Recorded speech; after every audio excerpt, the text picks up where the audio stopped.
गोविंद दामोदर माधवेति गोविंद दामोदर माधवेति। ओम नमः शिवाय ओम नमः शिवाय हर हर भोले नमः शिवाय ओम नमः शिवाय ओम नमः शिवाय हर हर भोले नमः शिवाय ओम नमः शिवाय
नमस्कार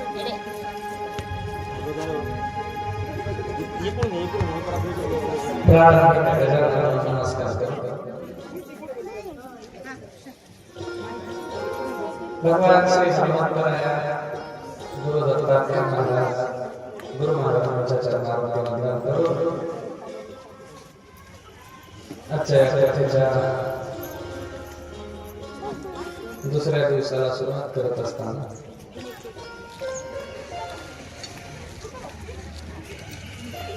मागील 2 दिवसापासून आपण कथा ऐकायला लागलो.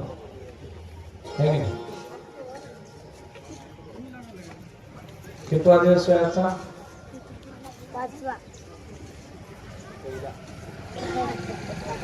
कितवा आहे? 5वा. ध्यान करा.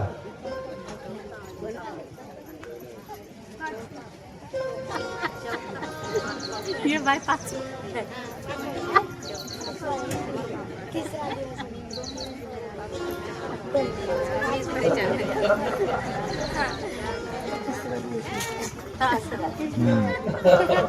कितवा दिवस आहे? तिसरा. किती ध्यान करा. 5वा.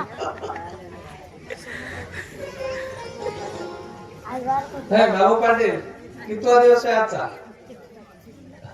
7वा.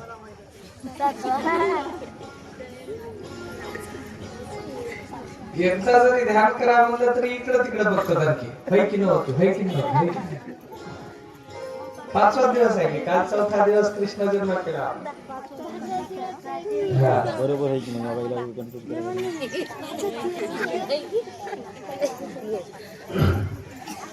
भगवंताचा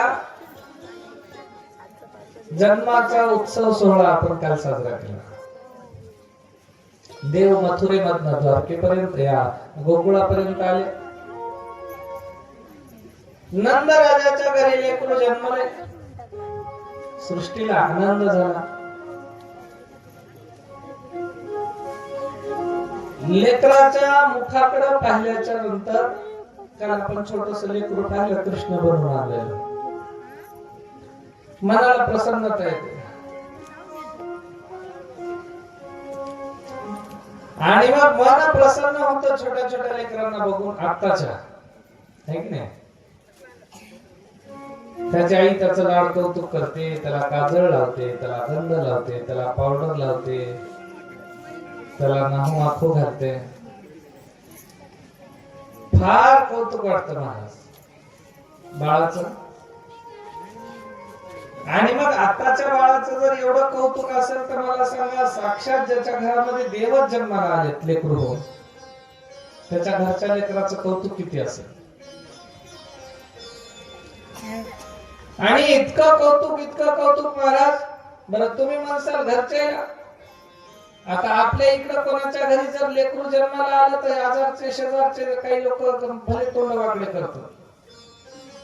काही आनंद तेवढा होत नाही. आणि एखाद्याला जर लेकरू झालं म्हणलं तर मग आम्हाला काय पेढे बिडे आहे की नाही विचारणा करतात. तुला लेकरू झालं पण आम्हाला काय पार्टीच आहे का, पेढेच हात का, काय जिलेबी आहे का विचारणा करतात. पण त्या गोकुळामध्ये असं नव्हतं. नंदाच्या घरी लेकरू जन्मले ते त्याच्या घरचा तो उत्सव सोहळा त्याच्या घरी राहिला, पण अख्खं गोकुळ नाचायला लागलं. आनंदानं सडा समार्जन करतात, रांगोळ्या टाकायला लागले, उत्सव साजरा करायला लागले, गोडधोड घरोघर खायला करायला लागले. का? कारण देव जन्माला आले. कुठं? नंदाच्या घरी.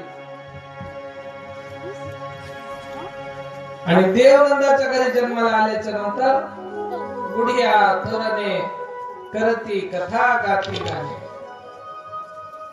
बाळ कृष्ण नंदा घरी आनंदल्या नरनारी. सगळे आनंद करायला लागले. म्हणजे दोघी सुंठवडे वाटताना फिरायला लागले. आणि दुसरी म्हणते, बाई कशाचा आहे ग सुंठवडा? ते म्हणजे तू आणखी पिशीचाच म्हणे, तुला माहितच नाही. अगं रात्री नंदाच्या घरी लेकरू जन्माला आले. ते लेकरू काय साधं सुद्धा आहे का? बघ म्हणजे एकदा जाऊ. ही गेली बिचारी बघायला. आणि बघायला गेल्याच्या नंतर बिचारी जाताना अवस्थेमध्ये जायची व्यवस्थित. मला अमुक अमुक शांताच्या घरी जायचं आहे, तिच्या घरचे पैसे घेऊन यायचं आहे, हिच्या घरी जायचं आहे, तिच्याकडनं काहीतरी आणायचं आहे, ही जाताना व्यवस्थित यशोदेच्या नंदाच्या घरी जावं. पण गेल्याच्या नंतर आता त्या लेकराला पाहिल्याच्या नंतर यायची मती गुंग व्हायची. आता काय करावं काय नाही हिला ध्यानच राहायचं नाही. काय घराकडे जायचं आहे आपल्याला, काय यमुनेला जायचं आहे, काय धुणे धुवायचे हात, काय गाई वासराकडे जायचं आहे, की कोणा शांताबाईच्या इकडे जातो म्हणून तिकडे जायचं आहे, काही ध्यान नाही. आता ही टुसाकल्यासारख्या करायला का? कारण तुका म्हणे छन्ने मन मोहिनी गोविंदे. पाहिला पाहिला नंदा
नंदाचा नंदना तेने वेधिले मन. देवानं ज्याला ज्याला दर्शन दिलं किंवा देवाला ज्यांनी ज्यांनी पाहिलं त्या नंदनाला त्या ठिकाणी कृष्ण परमात्म्याला पाहिल्याच्या नंतर सगळेजण मोहित होत होते. भान जाग्यावरती राहू नये इतका सुंदर चेहरा बाळाचा आहे. एक दिवस, 2 दिवस, 3 दिवस झाले आणि जसाच कृष्ण परमात्म्याचा जन्म झाला त्याच वेळेला दुष्टा चळकाप सुटला. या गोकुळच्या कृष्णामुळे मथुरेचा राजा त्या ठिकाणी चिंतित होता. आता त्याला माहित नव्हतं नेमका कृष्णच आहे का आपल्याला वध करणारा. पण त्याला मायेने एक सूचना दिली होती की बाबा तुझं लागी वधी उपजला मज आधी. तुला जो मारणार आहे तो माझ्या अगोदरच तिथे गोकुळामध्ये जाऊन पोहोचलाय. त्याच्यामुळं तू आता काळजी करू नको. म्हणजे लवकरात लवकर तुझे दिवस आता संपत आले. आणि मग या कंसाला चिंता वाटायला लागली आपला शत्रू गोकुळामध्ये. गोकुळात नंदा घरी कृष्ण बाळतो. गोकुळात नंदा घरी कृष्ण बाळतो. कृष्ण बाळतो.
कृष्ण परमात्मा वाढायला लागले आणि कंस त्या मथुरेमध्ये त्या ठिकाणी चिंतित होता. मग या कंसाला आपले सगळे त्या ठिकाणी शिपाई दैत्य राक्षस सगळे बोलवले आणि बोलवल्याच्या नंतर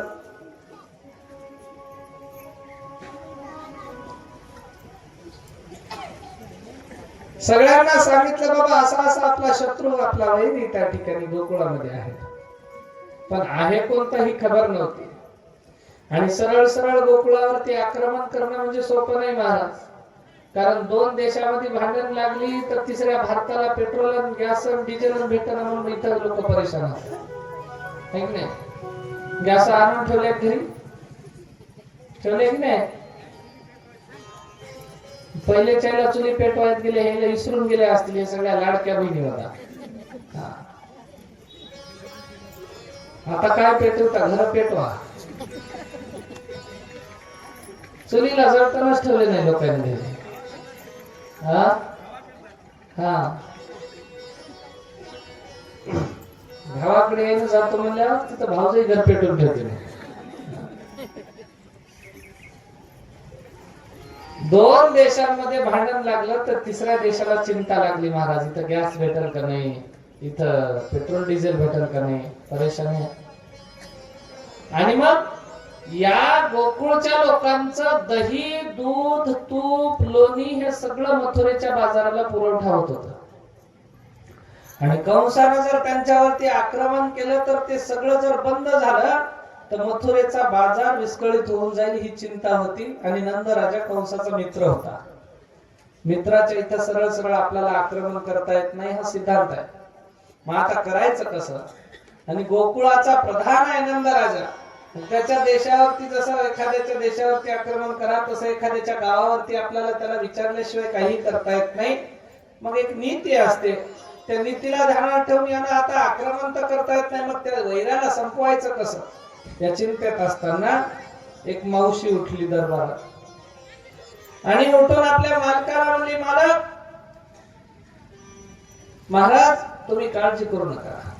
तुमचा प्रश्न मी मिटवून देते. काय इच्छा आहे तुमची सांगा. मालक म्हणले इच्छा काही नाही. तो गोकुळामध्ये वाढत असलेला आपला वैरी संपला पाहिजे. महिना म्हणले फक्त संपवायचंच आहे ना. ते म्हणले हो. मग मी संपवून टाकते म्हणले जाऊ तुमच्या वैऱ्याला. मग हे म्हणले काही हरकत नाही. तू मागशील तितकं धन मागशील तितका पैसा तुला द्रव्य देतो. पण त्या वैऱ्याला संपून यायचं. हिने म्हणली काळजीच करू नका तुम्ही फक्त धन द्रव्य रेडी ठेवा म्हणली व्यवस्थित. आणि मग गेली गोकुळामध्ये आली.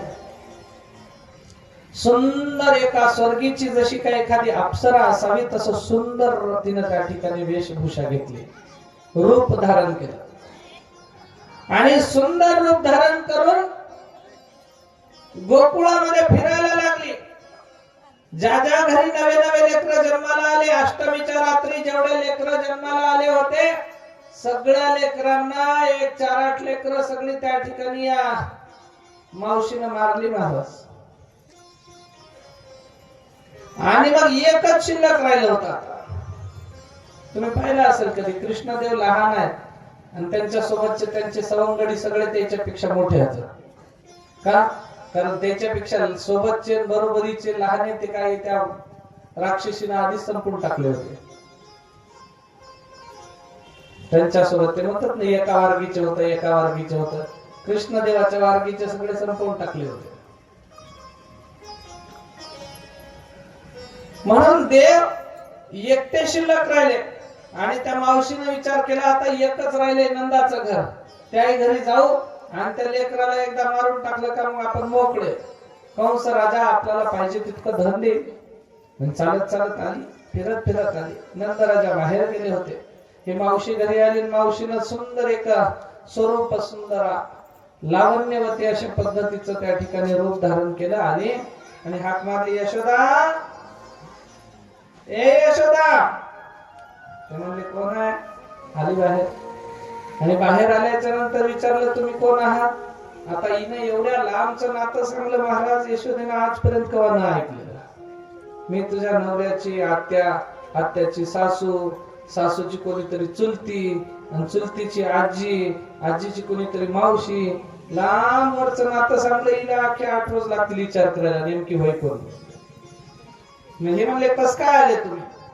तिनं सांगितलं अगं नंदाच्या घरी लेकरू नव्हतं, किती वर्षापासून त्याच्या संसारावरती मुलबाळ जन्मलेलं नव्हतं. आता जन्मलंय म्हणून मला खबर लागली, बाई माझी मोठी इच्छा होती ग म्हणली या लेकरू व्हावं तुमच्या घरी म्हणून, आणि माझ्या मनातली इच्छा पुरी झाली म्हणून मी आलो म्हणले तुझ्याकडं. म्हणले ठीक आहे. मग आतमध्ये बोलवलं, आतमध्ये बोलावून ही बिचारी बसली बाळापाशी, आणि यशोदा माता गेल्या काहीतरी चहा फराळाचा आणायला. मग चहा फराळाचा आणायला गेल्या तितक्यात या बिचारीनं पाळण्यातले लेकरू उचललं, जवळ घेतलं आणि गावाच्या बाहेर निघून आले. गावाच्या बाहेर निघून आल्याच्या नंतर त्या लेकराला या मावशीनं घेतलं. तिचं नाव होतं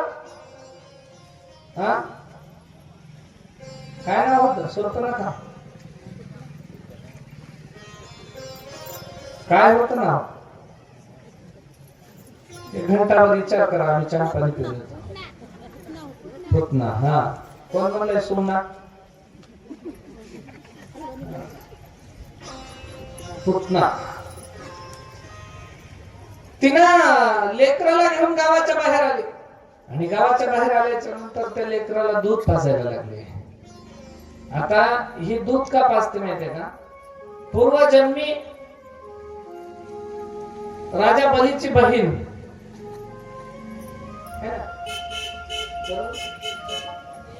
आणि हिनं जेव्हा वामन अवतारामध्ये भगवान परमात्म्याला पाहिलं, तेव्हा भगवान परमात्म्याला पाहून हिने विचार केला की किती सुंदर हे लेकरू आहे. बटूक वामन होऊन देव आले होते बळीराजाकडं. किती सुंदर लेकरू आहे म्हणली. असं एखादं लेकरू आपल्या पोटी जन्माला आलं असतं तर. देव म्हणले बाई तुझ्या पोटी जन्माला यायला तू राक्षस कुळातली, आम्ही देव लोकातले, आमची तुमची काय सैरिक होईना, पण तरी काळजी करू नको म्हणले. तुझ्या पोटी जरी नाही जन्माला आलं तरी एका जन्मामध्ये द्वापारामध्ये मी तुला काय करेन, तुझं स्तनपान करेन, तुझं दूध पिन. मग ही राक्षस कुळातली होती. कुठलं ना कुठलं कार्य कुठल्या ना कुठल्या निमित्तानंच असतं, आणि म्हणून निमित्त घेऊन ही आली कंसाचं. पण हिची इच्छा पूर्ण करायची होती, देवाला हिचं दूध प्यायचं होतं. पण हिच्या मनामध्ये अधर्माचा वास असल्या कारणानं पूर्वजन्माची हिला जाण नव्हती, आणि या जन्मामध्ये हिनं कंसाची दासी सेवक राक्षसी असल्या कारणाने हे कृष्ण परमात्म्याला घेऊन गावाच्या बाहेर गेले. गावाच्या बाहेर जाऊन देवाला घेतली, दूध पाजायला लागली, आपल्या स्तनाला लावलं. पण हिनं स्तनाला लावण्या अगोदर आपल्या स्तनावरती विष लावून आणलेलं होतं. जसं भगवान परमात्मा शिवशंकरांनी समुद्र मंथनातनं निघालेला हलाहल विष प्राशन केलं, त्या पद्धतीने कृष्ण परमात्मा दूध प्यायला लागले. हिला प्रेमाचा पाना फुटला, आणि पाना फुटल्याच्या नंतर हिनं दूध पाजत असताना हिच्या स्तनाचं विष होतं, ते विषही देवानं प्राशन केलं. हिचं दूधही प्यायला लागले, आणि दूध पित असताना एखाद्या आईला जर दूध नाही फुटत असेल, किंवा एखाद्या गायीचा जर पाना संपला आणि वासराची जर नाही भूक लागली, तर वासरू तिच्या स्तनाला ढुसण्या मारायला लागतं, हे की नाही. तिच्या स्तनाला तोडायला लागतं, चावायला लागतं. मग देवानं सगळं दूध हिचं प्राशन केलं, पाना संपला, पण देव आता हिला सोडीनात. मग सोडीनात म्हणून देव दूध ओढायला लागले, आणि हिनं देवाला दूर करायला लागली. देव म्हणले तू काय पागल आहे का, मी अगोदरच कोणाला धरत नाही, आणि एकदा जर का कोणाला धरलं तर मग त्याला मी जीव जाईपर्यंत सोडत नाही. आणि देवानं धरलं, आता सोडीनात. हिनं आरडायला लागली सोड सोड. देव म्हणले आता नाही सोडत, आता तुझा उद्धार होईपर्यंत तू मजीन मी तुझा, बस विषय संपला. म्हणजे तुला दूध पाजायचं होतं, मी दूध प्यायला. आणि मग देवानं तिचं दूध ओढता ओढता आता रक्त ओढायला लागलं. रक्त ओढता ओढता तिचा पंचप्राण आकर्षण केला. ही आरडायला लागली अरे सोड सोड. सोडी सोडी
अनंत मेली मेली रे पुतना.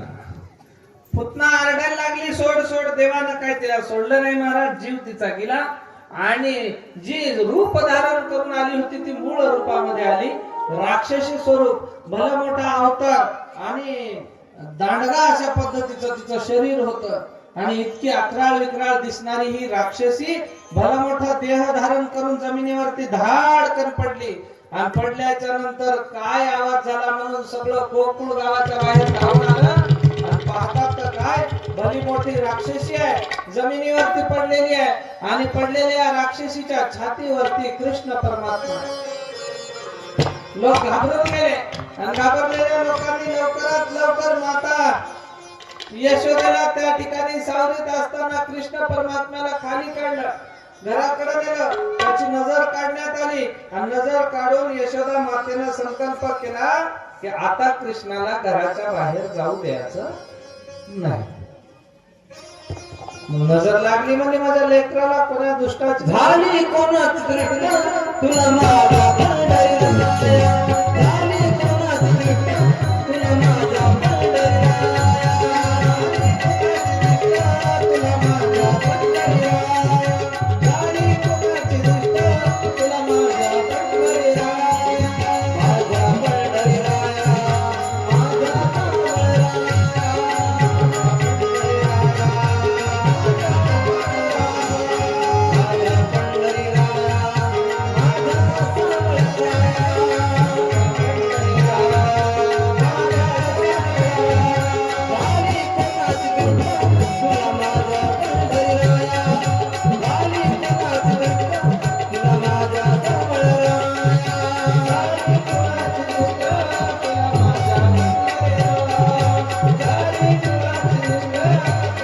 माझा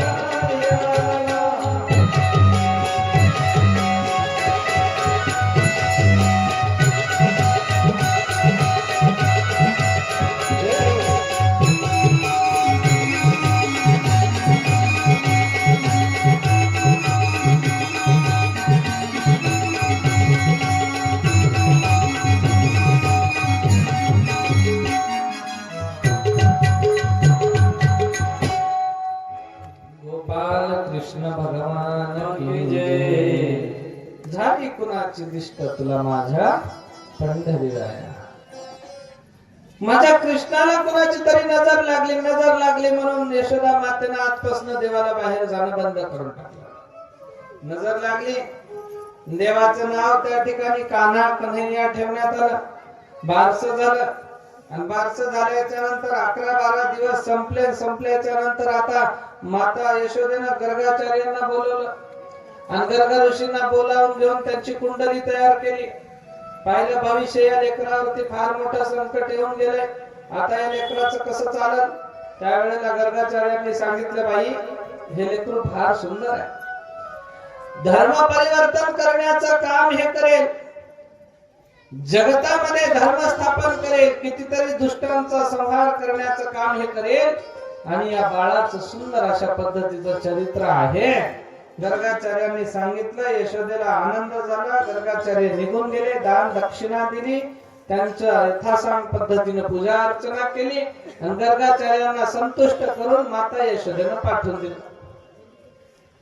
पाठवून दिल्याच्या नंतर 2-4 दिवस गेले. कंस म्हणला आपण पाठवलेली राक्षसी मारून टाकली. मग कुणा मारली? कृष्णाने मारली. याचा अर्थ नंदाचं पोरगच आपला वैरी आहे, मग त्याला आपल्याला संपवावं लागेल. मग काय करायचं आता? पुन्हा विचार केला. अरे बाबा म्हणजे याला कसं संपवावं? त्यावेळेला कंसानं पुन्हा आपले दैत्य जमा केले. कंस म्हणला याला असं तसं मारता येणार नाही, काहीतरी चांगली योजना बनवावं लागेल. मग चांगली योजना बनवायची तर काय करायचं? त्यावेळेला कंसानं सगळे राक्षस जमा केले आणि विचारलं, अरे बाबा कोण जाता आता? त्यावेळेला एक महाबळ भट नावाचा होता राक्षस उभा राहिला आणि राक्षसानं त्या ठिकाणी जाऊन सांगितलं, महाराज मी जातो म्हणे. कंस म्हणला ठीक आहे जा. मग कंसाने ठीक आहे म्हटल्याच्या नंतर हा निघाला. सुंदर एका पुरोहिताचा ब्राह्मणाचा वेश धारण केला. बगलाला आपल्या छोटीशी थैली आहे, बगलाला छोटीशी थैली, हातामध्ये सुंदर अशा पद्धतीचं पंचांग, कपाळावरती त्रिपुंड गंध आहे. पाठीमागे अशी सुंदर त्या ठिकाणी जटा बांधली, शेंडी बांधली आणि पायामध्ये त्या ठिकाणी खडावा आहे. तर एक मोठा पुरोहित असल्यासारखा, एक ब्राह्मण असल्यासारखा त्या ठिकाणी तो या गोकुळानं फिरायला लागला. लेकरांचे पंचांग बघतोय. लेकरायचं त्या ठिकाणी किती सुख आहे, समाधान आहे, नाव काय, रास काय, सगळं त्या ठिकाणी भूत भविष्य वर्तमान बघत बघत फिरायला लागला. आणि ही गोकुळात फिरत असतानाची बातमी माता यशोदेला लागली. यशोदा माता म्हणली, बायेचं कसं असतं महाराज, एकदा जरी लेकराची कुंडली तयार करून आणली तरी ते दुसऱ्या 10 महाराजाला दाखवतात, हिंग बघा अशी अशी कुंडली आहे, बरी आहे का. यशोदा मातेला कळालं गर्गाचार्यांच्या नंतर सुद्धा कोणीतरी महामळ भट नावाच्या आपल्या गोकुळाने फिरायला लागलेत आणि ते लेकरांची फार चांगली कुंडली पाहतात म्हणून यशोदा माता त्यांना म्हणली जाऊन, का हो तुम्ही पंचांग बघता का. ते म्हणले हो. माझ्या लेकराचं बघसाल का. ते म्हणले तुझ्याच लेकराचं बघायसाठी आलो. मग म्हणले आमच्या घरी येता का. ते म्हणले हो. मग यशोदा मातेनं त्यांना घराकडे नेलं. घराकडे नेल्याच्या नंतर घर यशोदा मातेनं लेकराची कुंडली आणून त्या गर्गाचार्यांना बनवलेली त्या महामळ भट्टाच्या हातामध्ये दिली. महामळ भट्टाची त्या ठिकाणी ते कुंडली ते पाहायला लागले आणि पाहत असताना महामळ भट्ट असं चिंतेचं मुख अशा पद्धतीचं करायला लागले. यशोदा मातेने विचारलं काय झाले महाराज. म्हणजे काय नाही बाई, काय सांगावं तुम्हाला आता. आणि लेकरू तुमचं फार दाढ आहे म्हणजे, याचे पाय आपिशी पाय आहेत म्हणजे, आणि हे लेकरू तुमच्या कुळासाठी चांगलं नाही. यशोदा माता म्हणल्या काल परवाच गर्गाचार्य आले होते आणि गर्ग ऋषीने सांगितलं की लेकरू फार भाग्याचं आहे, धर्मस्थापना करेल, असं करेल तसं करेल, फार चांगलं सांगितलं आणि तुम्ही म्हणताय की लेकरू चांगलं नाही. ते म्हणले गर्गाचार्य नावाचा आता तो म्हातारा झालाय म्हणजे त्याला सुधरण झाले काय. गर्ग ऋषी आता म्हातारा झाले, त्याला काय करते म्हणा. आणि ते कोणालाही काही सांगायला म्हणे. एकदा एका दिवशी अमावस्या होती तर पौर्णिमा म्हणून मुहूर्त काढून दिला म्हणला कोणाला तरी. दिवस नसताना दिवस काढून द्यायला म्हणला कोणाला. निषिद्ध असलेल्या दिवसाला तारखा काढून द्यायला म्हणजे त्या दिवशी. त्याला काही सुधारणा झालं. तुमच्या लेकराची कुंडली फार खराब आहे, तुमच्या कुळाचा अख्ख्या कुळाचा सत्यानाश हे लेकरू करील आणि तुमचं सगळं कुळ गिळून खाणार आहे आणि हे फार तुमच्यासाठी तापदायक आहे. हे लेकरू चांगल्या पावलाचं नाही. हे लेकरू अंधाऱ्या रात्रीच्या 12 वाजता श्रावण महिन्याच्या अष्टमीला जन्मलेला आहे आणि हे लेकरू काय चांगल्या पावलाचं नाही आणि हे तुमच्यासाठी घातक ठरलं. यशोदा माता म्हणल्या मग याला काय करावं लागते इलाज. यानं म्हणलं याला काहीच इलाज नाही.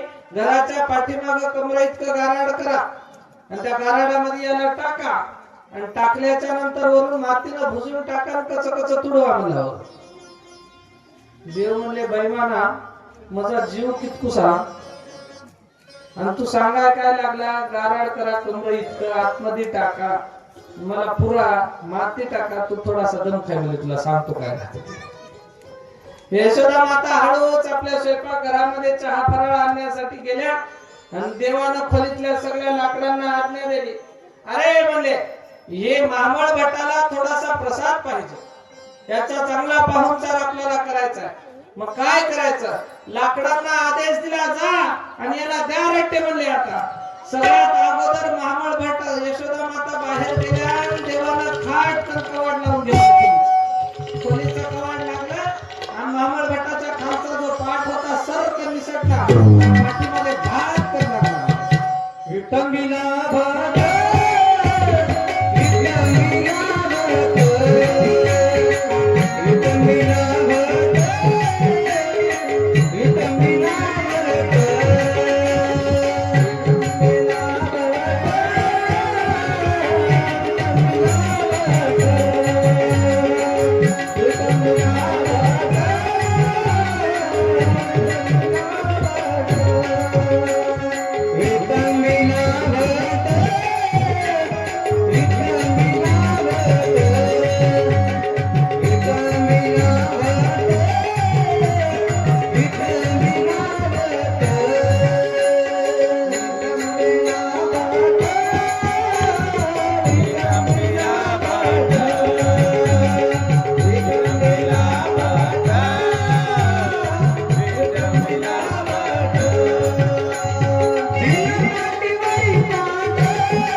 माझ्या पाठीवरी पाठ. पाठ पाठीमध्ये लागला महाराज दणक. आता हे सावध झालं. पळाव गड्या म्हणला. पळाव म्हणल्याच्या नंतर खोलीमध्ये बाजाचे जेवढे गात होते त्याला देवानं सांगितलं आता तुमचा नंबर. एक एक बाजाचा गात यायला लागला आणि पाठीमध्ये एकीकडून तू पोटावरती एकीकडून हातावरती पायावरती चांगला निभर झडकून मोकळा केला. देव म्हणजे मला कमरे इतकं गारड करायला होतं. ही मला जाऊ द्या, मला जाऊ द्या, मला जाऊ द्या म्हणून रडायला लागल्या. देव म्हणजे आता तुला जाऊ देत नाही. त्याचं पंचांग फाटलं. पंचांग फाटलं तर फाटलं. आता पळायला लागला. जानवं गळ्यातलं तुटून गेलं महाराज. गळ्यातलं जानवं तुटलं आणि देवाने हलका दरवाजा काढला. आता हे पळायला लागलं. देवानं गपकन दरवाजा लावला. याचं धोतर त्या दरवाजामध्ये अडकलं.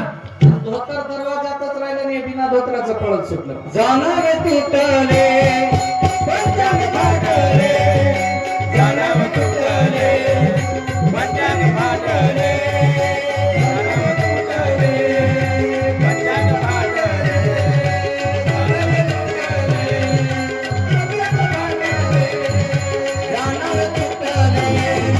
पंचांग फाटले, जानव तुटले पंचांग फाटले, जानव तुटले पंचांग फाटले, जानव तुटले पंचांग फाटले.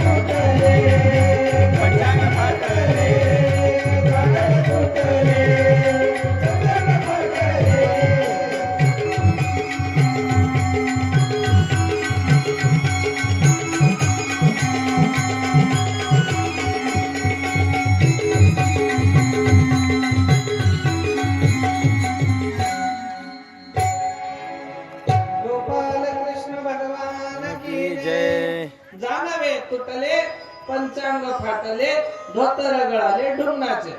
त्या बामणाचं पितांबर गळून गेलं महाराज कमरचा आणि तसाच बिना पितांबराचा लागला पळायला. यशोदा माता हाक मारायला लागले. अहो थांबा थांबा थांबा. आता काचा थांबते मथुरेपर्यंत थांबला नाही महाराज. देव म्हणले पुन्हा जर या गोकुळामध्ये आलास तर तुझं जन्माचं पंचांग एकदाच बघतो. कसा बसा सोडला म्हणजे आता याच्या पुढे यायचं नाही. आणि म्हणून देवानं त्या मामळ भटाची फजिती केली. पुन्हा काही दैत्य पाठवण्याचा प्रयत्न केला या कंसानं. पण देवानं त्यांनाही सळो की पळो करून सोडलं. मग देव पाळण्यातनं थोडेसे बाजूला झाले आणि जमिनीवरती रांगायला लागले. रांगणारा देव कधी कधी रांगत रांगत रांगत आई भांडे घासायची तिला भांडे घासू देईना. परत रांगणारा देव कधी कधी आई घरातलं काम करते तिला काम करू देईना. एके दिवशी यशोदा माता रई लावत होत्या. रई माहित आहे तुम्हाला? माहित आहे की नाही?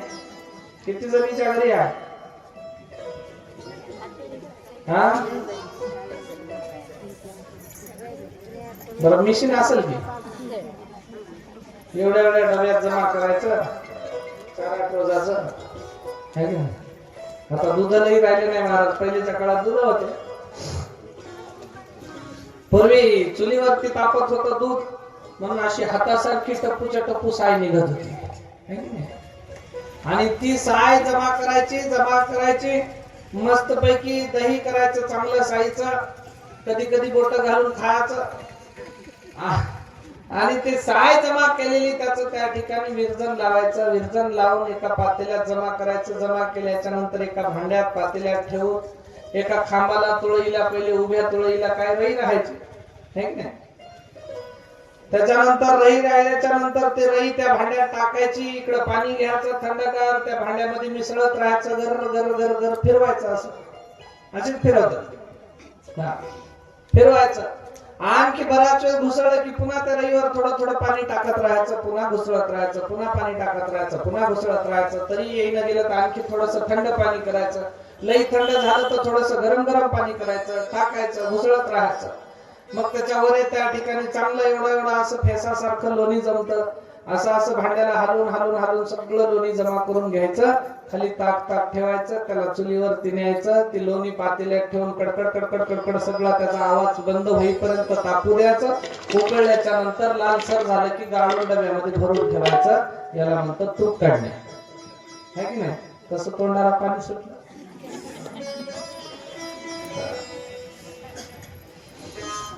आता माहितच नाही ना महाराज सगळ्याला. रई लावायचं कोणाला माहिती? किती जणांना खरं खरं सांगा बरं, स्वतः रई लावून तूप केलेले असे किती जण आहेत? असा हात वर करा. स्वतः रई लावून केलेले. हा, मी काय केलं माहिती? मी असं खूप वेळा केले मिठामध्ये. हा, पहिले गाय दूध द्यायचे भरपूर, आणि ते गायचं दूध पुरण म्हणून आम्ही म्हैस घ्यायला लावली होती महाराजाला.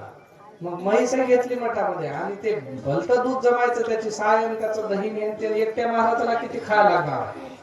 आणि आम्ही काय असे काय पहिलवान नाही काही नाही, पण ते राहिलेलं आमच्या महाराजाच्या माईने आम्हाला शिकवलं होतं. महाराज म्हणजे तुमच्या घरी काय बाई राहिना काय राहिना घ्या शिकून, मी म्हातारी बाई मरून गेल्यावर तुम्हाला कामी येते म्हणजे.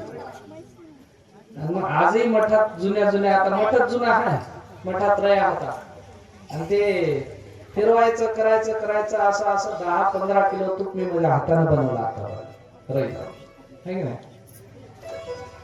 गेलं कुठं? खाण्यात गेलं कुठं जाते?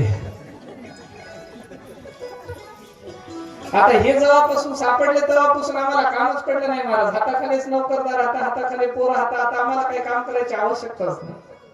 पण हे कीर्तन आणि ही कथा करायच्या अगोदर जेव्हा आम्ही मठात राहायचो, तेव्हा आल्या गेल्या प्रत्येक माणसाला चहा पाणी करणे, त्याची खाण्यापिण्याची व्यवस्था करणे, त्याच्यानंतर सकाळी 4-5 जास्तीत जास्त 5:30 पर्यंत माझी पूजा मठातली आटून जात होती. आजही आम्ही जर संध्याकाळी करेक्ट 10 वाजता झोपलो तर सकाळी 4ला जाग येते. आता रोज आम्ही संध्याकाळी 1 वाजता झोपायलो तरी 5-5:30 जास्तीत जास्त 6च्या अगोदर मी रोज उठतो. आणखी हो, हे पोरं झोपतून उठतात तोपर्यंत वतलावर मी पाणी तापून ठेवतो. माणसाला आळशी नसावं, खूप काम केले पाहिजे माणसाला. का? कारण बिमाऱ्या जडत नाही. तुमच्या माहितीसाठी माझ्यापेक्षा लहान पोरायला आता कुणाला डायलिसिस आहे, कुणाला बीपी झाली, कुणाला शुगर झालं. 30-30 वर्षाचे पोरं. आम्हाला 32-33 वर्ष झाली, आतापर्यंत मी साधी सर्दीची गोळी सुद्धा खाल्ली नाही. 4 दिवसाखाली सर्दी झाली होती, आज बरी झाली. हो, बिना गोळीची. झेंडूबाम नाही, काही नाही. धरलं की लेकराला झेंडूबाम घासतो माया. बापा याची नसेल बंद झाली, याचं नाकच बंद झालं, काय की झालं. हे औषधी गोळ्या खाण्यापेक्षा लेकराला काम करू देत जा. त्याच्यानंतर गोळ्या खाऊ घालण्यापेक्षा, झेंडूबाम खाऊ घालण्यापेक्षा, किती भयंकर सर्दी जरी राहिली तरी 4 दिवसाच्या नंतर ती आपोआप कमी होऊन जाते. आणि 4 दिवसाच्या नंतर कमी होईना गेली तर मग अद्रकाचा काढा, नाही तर मग सूट मिरे इलायची टाकून चांगली घमघम अशी चहा त्याला पाजायची, सगळं कमी होऊन जाते. काही आवश्यकता नाही गोळ्या बिळ्या खायची. आपल्याला दमच पडलं 4 दिवस कोण वाट पाहावं, आज पाहिजे इलाज आम्हाला. आणि मग विषय चालू होता. खूपशे दैत्य त्या ठिकाणी कंसाला पाठवले. यशोदा माता रई लावत होत्या. रई लावताना कृष्ण परमात्मा रांगत आले. यशोदा मातेची नजर थोडीशी बाजूला केली, देवानं त्या भांड्यामध्येच हात घातला. असा हात घातला आणि एका बोटाचं लोणी चाटत बसले, बाकीचे 4ही बोटाचं सगळ्या तोंडानं घासून घेतलं. यशोदा माता पाहतच राहिली. काय म्हणाले, लेकरू किती सुंदर दिसायला, असंच पाहत राहावं, आणि याच्याकडे कसं पाहत राहावं, इतकं सुंदर आहे, किती दिसते. दिसायला तर काळं बेर होत, दिसायला काळ होत, पण काले है तो क्या हुआ दिलवाले है म्हणल्यासारखं देव असा सगळ्यांना मोहित करणारा होता. आणि पाहिलेला माणूस पाहतच राहा. एके दिवशी जमिनीवरती खेळता देवानं माती उकरली. पूर्वी पांढरीच्या मातीचे घर होते, आता शाबादी फरशा झाल्या, टाईल्सच्या फरशा झाल्या, मार्बलच्या फरशा झाल्या. लोकांना आता माती पांढरीची माहित नाही. मग आता देवानं माती उकरली, जराशी खाल्ल्याच्या नंतर यशोदा माता जवळ आल्या. लेकराला आकर म्हणून त्याचं तोंड घासायला लावलं. तोंड उघडून देवाच्या मुखात माती कुठं आहे म्हणून पाहायला लागली तर माती कशाची आली? अख्ख्या ब्रह्मांडाचं दर्शन भगवान परमात्म्याने यशोदा मातेला केलं. तिथं सूर्य दिसतो, तिथं चंद्र दिसतात, तिथं पृथ्वी दिसायला लागली, नक्षत्र, तारामंडळ, चांदण्या, चंद्र सगळं देवाच्या मुखामध्ये दिसायला लागलं. का? अनंत ब्रह्मांड उदरी हरिहा बालक नंदा घरी. देव नंदाच्या घरी जरी बालक असले तरी अनंत ब्रह्मांड त्याच्या अंतरामध्ये स्थिरावलेले आहेत. यशोदा मातेनं पाहिलं आणि यशोदा मातेची बुद्धीच भंग झाली. आता काय करावं काय नाही. मग देवानं तिची आठवण पुसून टाकली आणि देवाने एक एक लीला केल्या. काम करू देणं म्हणून यशोदा मातेने याला उखळाला बांधून ठेवलं, दिवसभर बांधून ठेवलं आणि पुन्हा यशोदा माता स्वतःच दुःख करायला लागल्या. माझं छोटस लेकरू आहे, मी उगाच याला बांधून ठेवलं, काय झालं काय नाही म्हणून देवाला पुन्हा जवळ घ्या जातात. देव म्हणले जा मला बोल नको तू, दिवसभर मला उखळाला बांधून ठेवलं म्हणजे मी तुला बोलत नाही. नको रे काना, तसं करू नको, तुझ्यात माझा फार जीव आहे. असा जीव असले थोड्या नको करू माझे बाबा,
बाबा थोड्या नको करू माझे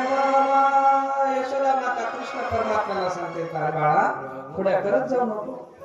देव म्हणले आता घरच्या खोड्या खूप झाल्या, आता बाहेर काहीतरी खोड्या केल्या पाहिजे. मग बाहेर काय करायच्या, दारामध्ये बसायचे. दारात बसता बसता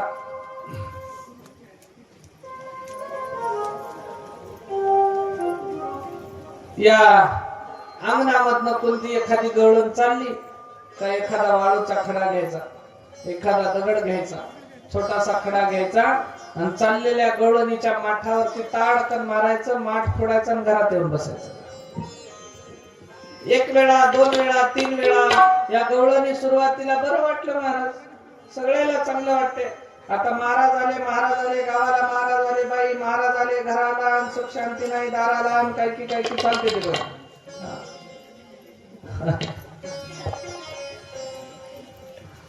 काशी केली, वनवासी केली, नशिबी तुझ्या काय 7.5 आली. आणि मग महाराज येतात. आता कसं आहे, एक महाराज पोचणं एक हत्ती पोचल्यासारखं आहे. नुसता एक नाही, 10 हत्ती पोचल्यासारखं.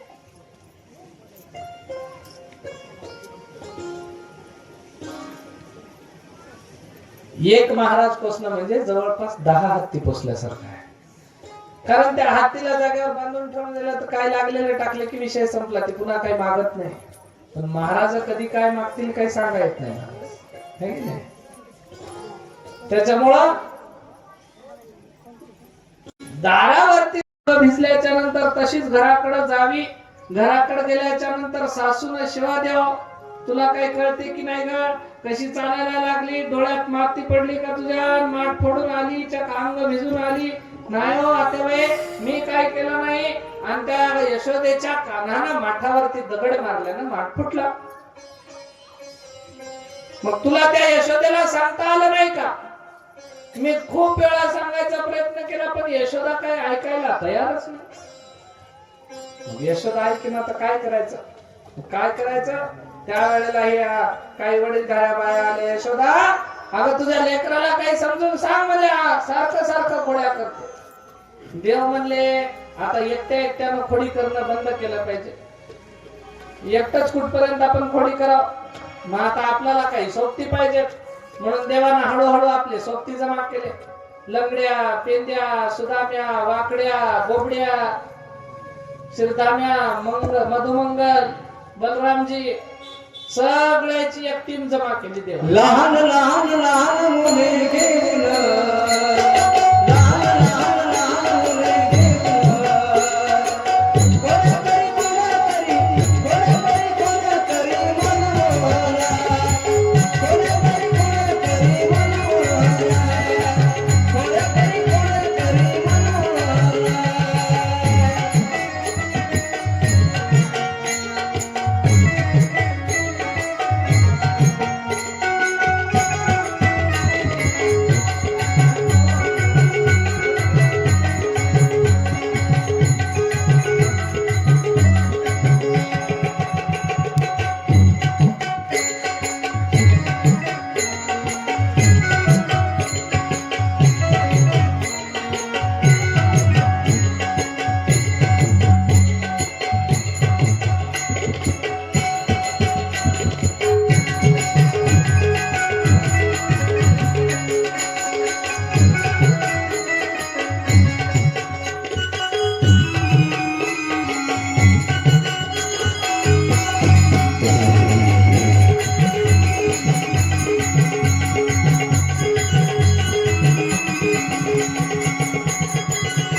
खोड्या करी मनमोहन, मनमोहन खोड्या करी मनमोहन.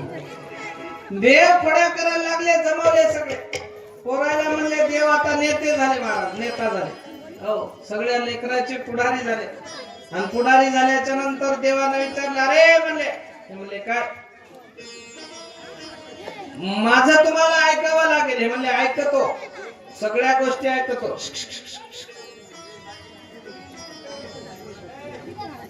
बोलू नका, बोलायचं असेल तर मग पैसे द्यावे लागतात. हो बोलायचं नाही.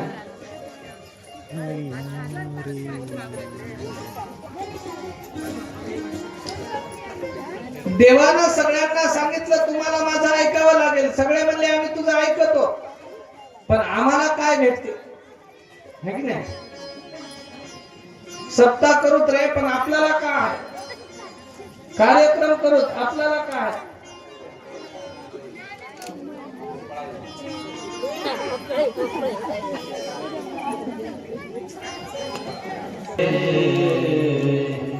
उशीरच नाही काय उशीर आहे काय. कशा अशा यायला वाटत असेल आम्हाला कस काय इथं बांधून ठेवले. एकीला तर मोठी फजिती वाटते. संतोष पाटील घरून निघताना निघतो का माय आता जातो काही कथा ऐकतो, बरं वाटते. 2 घंटे बसतो, असं करतो तसं करतो. येतात मंडपात आणि मंडपात आल्यावर हळूहळू चुळबुळ व्हायला सुरू होते. उगत आलो घरी बेटावर झोपलं असतं तर बरं होतं. लाईट गेली मग बाहेर आलं. मी मंडपात आले की लाईट आली, आता सिरियल संपून जाते. फजिती वाटते. देव म्हणले माझं तुम्हाला ऐकावं लागेल. हे सगळे म्हणले ऐकतो, पण आम्हाला काय. देव म्हणले तुम्हाला पोटभर खायला देतो. कधी दही खाल्लं का म्हणले तुम्ही. ते म्हणले नाही. कधी लोणी खाल्लं का. ते म्हणले नाही. कधी तूप खाऊन बघितलं का. ते म्हणले नाही. मग काय खाता. ते म्हणले आम्हाला काहीच खायला भेटत नाही. अरे मग तुमच्या घरीच दही दूध आहे की सगळं आहे की. ते म्हणले आम्हाला दही भेटत नाही, दूध भेटत नाही, तूप भेटत नाही, लोणी भेटत नाही. मग भेटते काय. ते म्हणले ताक. सगळं दही दूध लोणी सगळं मथुरेच्या बाजाराला जाते आणि आमच्या हिशाला भांड्यामध्ये खाली ताक राहते. मग देव म्हणले काळजी करू नका, इथून पुढे तुम्हाला दही दूध लोणी खायला देतो. ते म्हणले किती.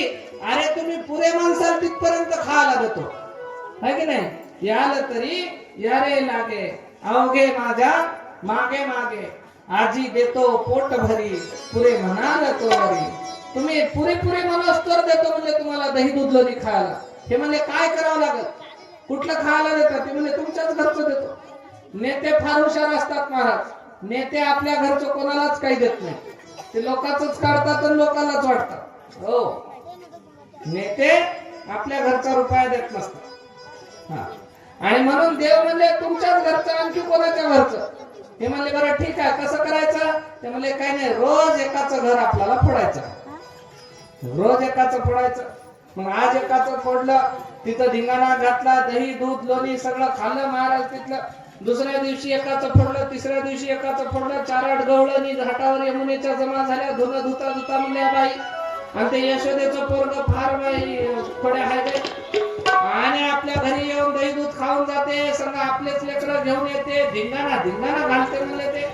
आणि त्या यशोदेला कोण म्हणाय काही गेलं तर यशोदा भांडण करते म्हणले आपलं, तिच्या पुढे काही चालय ना म्हणले आपलं. मग एक म्हणली अगं तुम्ही येड्या हा म्हणली, तुम्ही त्याला घरातच धरायचं, त्याच्या मनगटाला धरायचं, घरी घेऊन जायचं.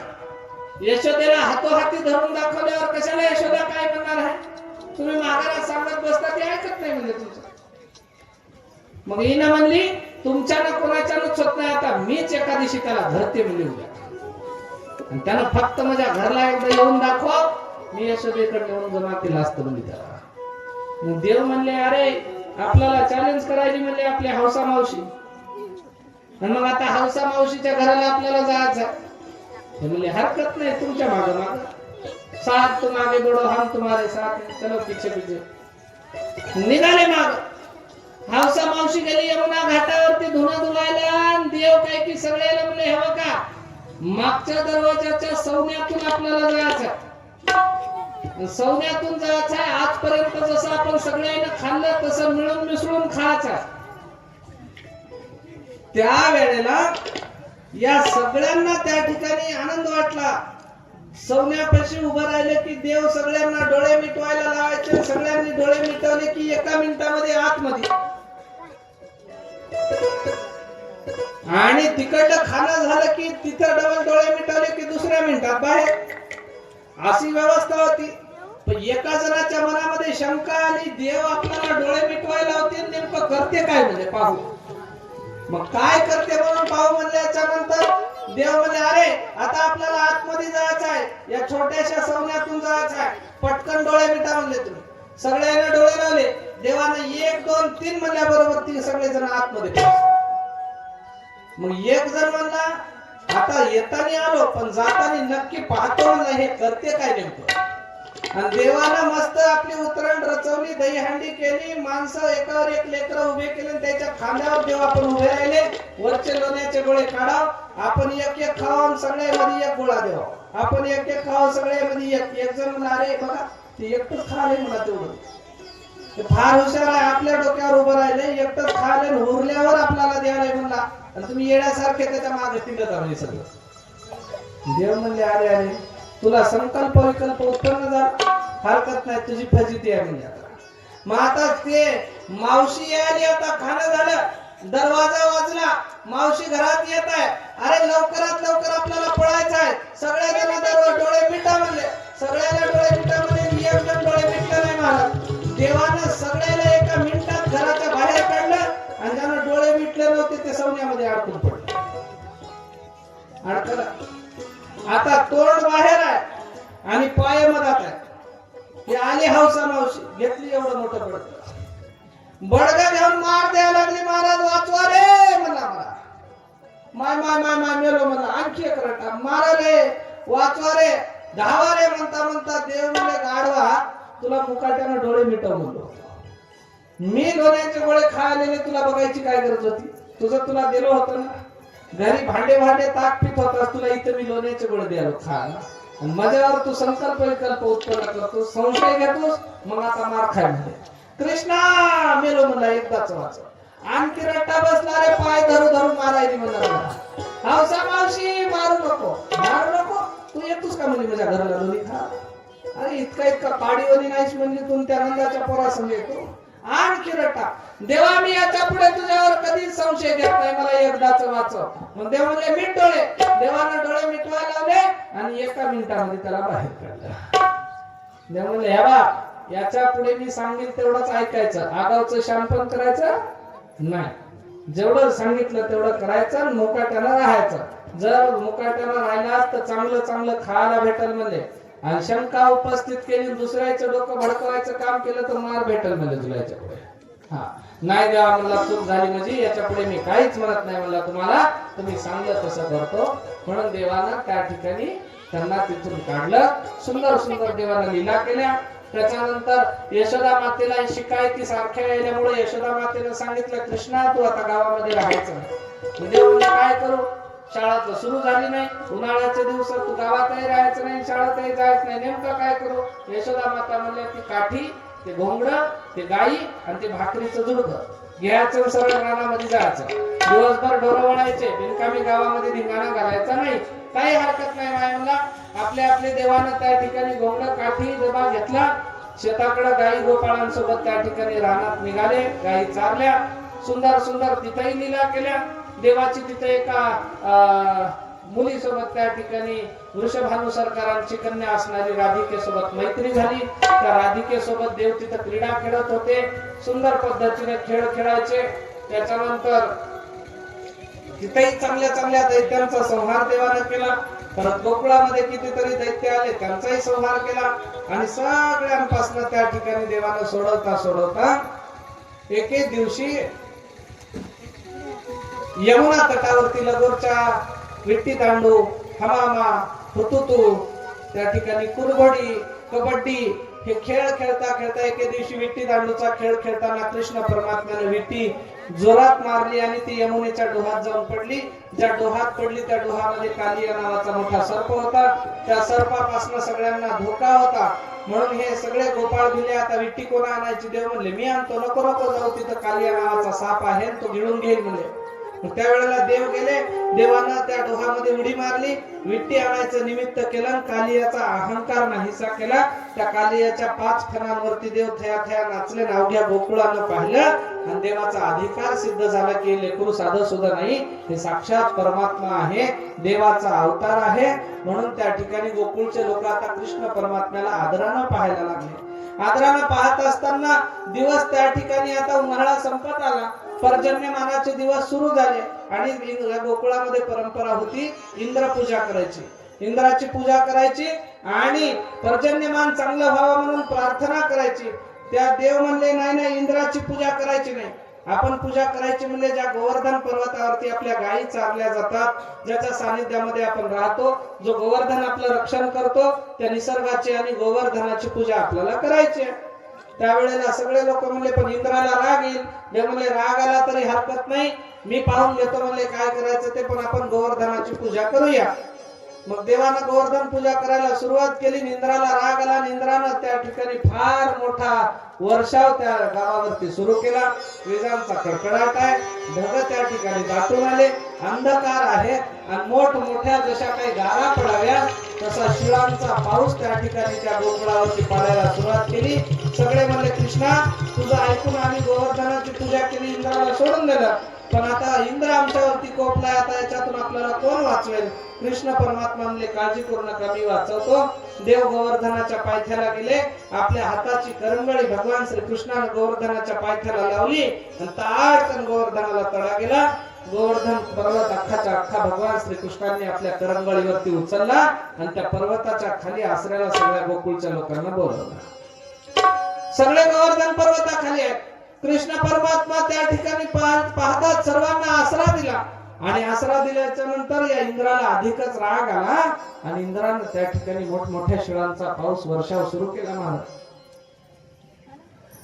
मोठ्या शिळांचा पाऊस वर्षाव चालू आहे आणि सगळे गोपाळ त्या ठिकाणी त्याच्या खाली आले आणि देवाला आधार त्या ठिकाणी द्यायला लागले. एकदा सुंदर भजन घेऊया. गोपाला गोपाला देवकी नंदन गोपाला गोपाला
सुंदर अशा भगवान परमात्म्याला इंद्राचा कोप होता. हो.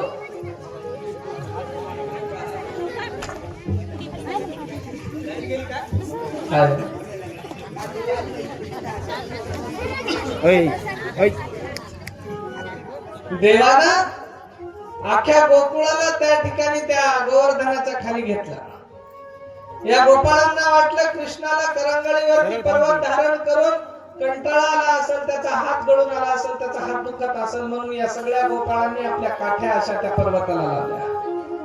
आणि पर्वताला काठ्या लावल्याच्या नंतर या गोपाळांना वाटलं थोडासा अहंकार आला, अभिमान आला, किंवा आम्ही काठ्या लावल्या म्हणून देवाला पर्वत हातावर घेता आला. देव म्हणले मग तुम्हीच धरत बसा. हळूहळू आपली करंगळी देव काढायला सुरुवात केली आणि पर्वत खाली झुकायला लागला.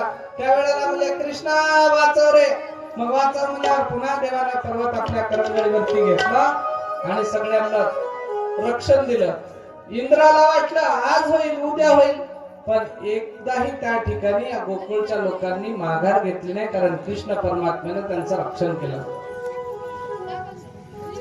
आणि मग सुंदर बासरी एका हाताने वाजवतात, एका हाताने गोवर्धन धारण केलेलं आहे. ते देवाचं स्वरूप पाहून त्या ठिकाणी गोवर्धन धारी मुरली मुरारी अशा पद्धतीचा त्या ठिकाणी कृष्ण परमात्मा सगळ्यांच्या नजरेमध्ये बसलेला आहे. इंद्राला राग आला आणि किती राग आला तरी, किती मोठ्या शिळांचा पाऊस पडला तरी त्या गोवर्धनावरती काही फरक पडला नाही.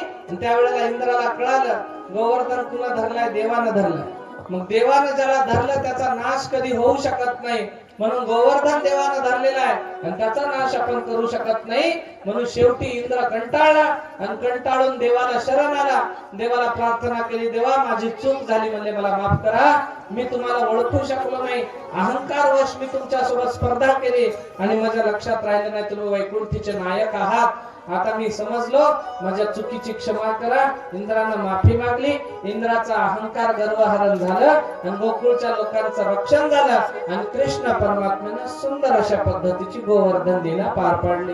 गोपाल कृष्ण भगवान की जय. एकदा सुंदर त्या ठिकाणी आपण भजन घेऊया आणि नंतर आरती होईल.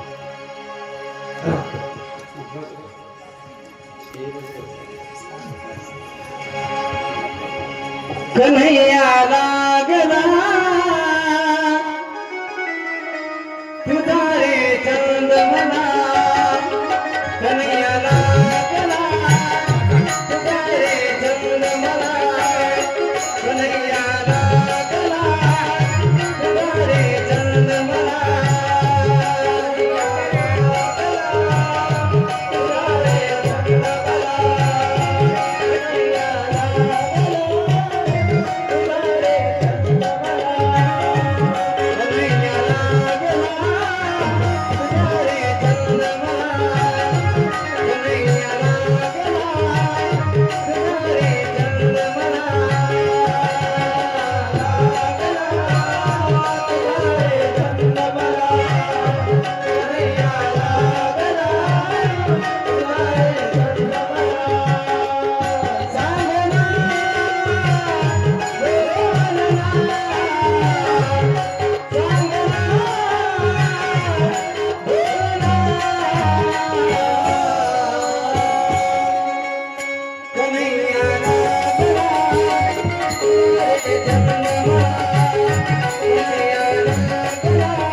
लागला